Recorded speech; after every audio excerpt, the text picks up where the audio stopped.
Maître Jourdain faisait de la prose sans le savoir.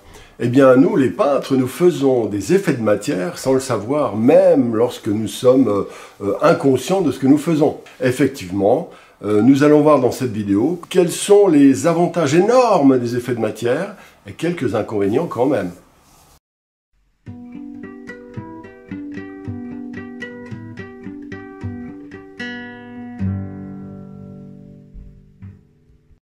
Alors, qu'est-ce que c'est les effets de matière? Eh bien, sur une toile, sur un pastel, bien sûr, je ne parle pas d'aquarelle, etc., c'est la même chose.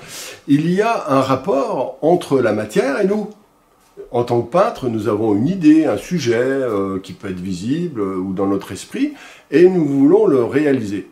Eh bien, en le réalisant, nous pouvons le faire en mettant simplement de la peinture en aplat ou du pastel en aplat, mais aussi on peut faire profiter des accidents, de la matière justement, les propriétés, par exemple l'épaisseur, si on travaille au couteau, on va donc faire des accidents avec le couteau, on va faire des accidents avec des coulures, la peinture peut couler, il peut y avoir des projections, il peut y avoir des griffures, il peut y avoir, ensuite il y a les glacis, il y a plein de choses en peinture, ça je vous invite à regarder en bas, il y a 14 astuces que j'ai données pour justement les effets de matière en peinture à l'huile. À côté de ça, au pastel, il y a bien sûr le traitement de la gestion des bâtonnets, des crayons, la manière de poser, de l'estomper, de rayer, de faire des petits traits, des gros traits, des points. Tout ça mélangé au fur et à mesure. Donc ça donne des milliards de solutions qui vont donner une texture particulière, que ce soit au pastel à l'huile, je me limite à ces deux techniques, mais c'est pareil pour les autres techniques, je le répète. Eh bien, comment peut-on utiliser ça de manière harmonieuse? Alors, le problème, comment dire, c'est de comprendre que ces effets de matière constituent un langage de la matière et une interaction. Et ça nous offre des avantages. Mais ça doit être en connexion avec notre intention de peindre, évidemment. Tous ces effets de matière, par exemple, quelqu'un qui est minutieux, sa matière va être minutieuse. Il va y avoir des choses bien apprêtées, etc. Mais celui qui aime bien les choses brutes, eh bien, va travailler avec un couteau, des grosses traces ou des pinceaux larges comme ça pour faire des effets particuliers, des touches, des taches. Il y a de toutes sortes de manières d'utiliser la peinture, vous le savez bien, on le voit partout. Eh bien, c'est ça qu'il faut apprendre à gérer, tout simplement. Et c'est quelque chose qui n'est pas si compliqué. Et il y a plusieurs avantages. Ça nous permet de nous amuser, de jouer. Ça fait intervenir dans notre peinture quelque chose de surprenant. Par exemple, voilà, il va y avoir des erreurs, des accidents, des choses. Vous savez, comme la tarte tatin, la tarte retournée, je crois que c'est à la suite d'une chute. La tarte a été retournée, elle a été remise à l'envers, et c'est devenu la tarte tatin. Eh bien, c'est un peu ça, les effets de matière. C'est une sorte de tarte tatin en tube. Ça peut être des épaisseurs, comme je disais, des coulures, etc. Ça offre de nombreux langages, qui offrent de très nombreuses solutions. Et la grande difficulté, c'est de les associer avec notre manière de peindre, notre sujet, etc. Et ça, donc, c'est un long travail. Alors, là, il y a aussi, bien sûr, deux manières de peindre. Il y en a une qui est harmonieuse, donc avec les effets de matière, et puis une autre qui est compliquée, qui est maladroite, qui peut être lourde, qui peut être par défaut. Et donc, je vais glisser quelques mots. Alors, qu'est-ce que c'est qu'un bon effet de matière et quelle est la bonne attitude pour bien les utiliser? Alors, comme je viens de l'évoquer, il y a énormément de sortes d'effets de matière, surtout en peinture à l'huile, encore plus qu'au pastel, et il faut quand même en choisir quelques-uns. On ne peut pas s'amuser à les mettre tous, sinon c'est comme faire un gâteau en mettant des fruits, du chocolat, de la vanille, voilà, c'est ou un gâteau à la vanille ou un gâteau au chocolat, c'est un peu pareil. Donc il faut choisir, l'exemple du gâteau est bien adapté, il faut choisir parmi tous ces effets de matière ceux qui correspondent au sujet que vous êtes en train de faire. Bien entendu, il faut donc les avoir expérimentés. C'est pour ça, première étape, je pense je vous conseille, pour bien utiliser les effets de matière, c'est de les travailler un à un. Par exemple, faites des gammes, par exemple, d'effets de coulure, de fusion des coulures. des coulures verticales, puis horizontales. Mais je vous renvoie, je vous dis, à une série de 14 astuces de peinture à l'huile, par exemple, et puis à une playlist associée au pastel, aux effets de matière au pastel. Voilà, et bien, d'une certaine manière, vous pouvez les travailler un à un. Cela va vous permettre de déjà les comprendre et de les gérer un peu. Déjà, c'est assez complexe parce que ça va dans tous les sens, parfois, les effets de matière. Donc, il faut quand même, malgré tout, remettre l'église au milieu du village, quoi. Il faut savoir où vous allez quand même. Donc, entraînez-vous. Alors, vous faites sur une toile, vous faites des projections, puis la fois d'après, vous faites, ou plus tard, des coulures, et puis après, des empattements, des griffures, des trucs, pour découvrir une gestuelle qui vous est propre, qui fera donc partie des effets de matière, mais qui s'associe aux lois naturelles des coulures, des trucs, de la gravitation, de l'épaisseur, des empattements, etc.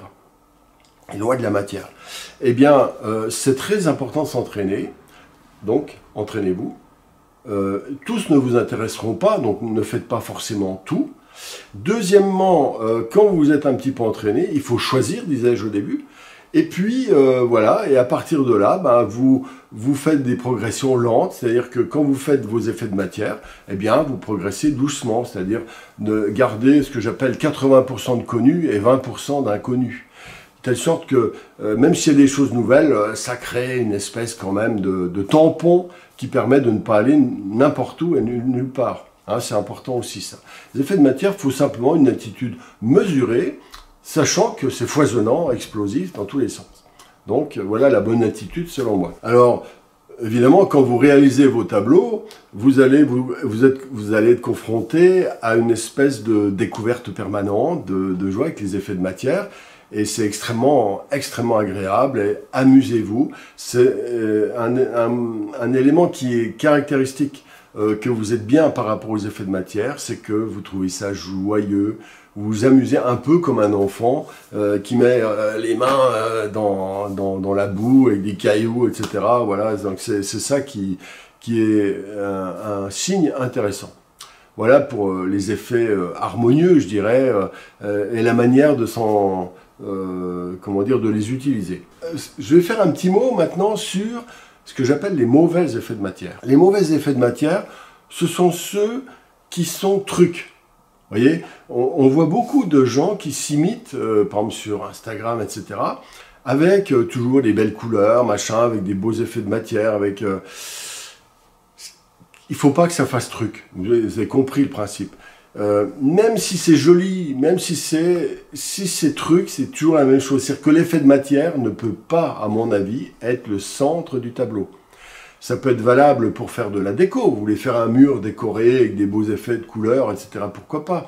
Mais faites attention, l'effet de matière peut devenir une astuce, un faux ami qui va vous faire perdre l'intensité, l'idée de votre tableau. Il faut faire gaffe, l'effet de matière n'est pas le cœur, à mon avis, du tableau. Sinon, ça devient des trucs, disais-je. Ensuite, il y a les routines. C'est-à-dire que, n'oubliez jamais quand même que l'effet de matière, c'est le jeu, la découverte. Ça aussi, c'est très important. Or, si à chaque tableau, vous faites les mêmes effets de matière, ce qui est hélas aussi une tendance, hein, je trouve, j'ai envie de dire malheureusement, eh bien, ça va être joli, ça va être beau, mais tellement répétitif qu'il y a l'âme qui disparaît. L'âme est présente quand il y a l'innovation, la recherche, l'ouverture. Waouh, waouh, waouh, waouh, je vais là, je vais là, je vais là. Donc pensez à l'effet de matière, aussi bien dans ses contenus que dans l'attitude, voilà, dans ce que je viens de vous lire là. C'est très très très important parce que sinon on peut tomber dans un travers ou un autre. Ou glisser de bons effets de matière à la routine sans s'en rendre compte. Donc il faut toujours être vigilant. L'effet de matière nous ramène à l'imprévisibilité du monde, au mouvement permanent des choses, et à une réalité physique. C'est ça aussi qui est intéressant. C'est pas simplement mental comme l'est une image. Voilà ce que j'avais à dire sur l'effet de matière. Alors un petit mot sur différents pastels, par exemple, je vends des pastels. Vous voyez, les effets de matière, je me suis amusé à mettre des touches de couleurs, parce que mon sujet c'est le yin, le yang, qui est la naissance des couleurs, tout simplement. Il y en a un autre que j'ai fait dans le cadre d'une formation. C'est simplement des effets de matière très estompés au service d'une idée sobre. Voilà, les effets de matière, ça peut être simplement une technique classique, hein, très lisse, hein, à la limite. Mais quand c'est choisi, c'est quand même des effets de matière. Et puis, la dernière, alors ça c'est ma dernière formation, c'est des traits verticaux. Ça c'est très intéressant parce que ça permet de casser la routine, on va dire, d'un paysage classique, etc.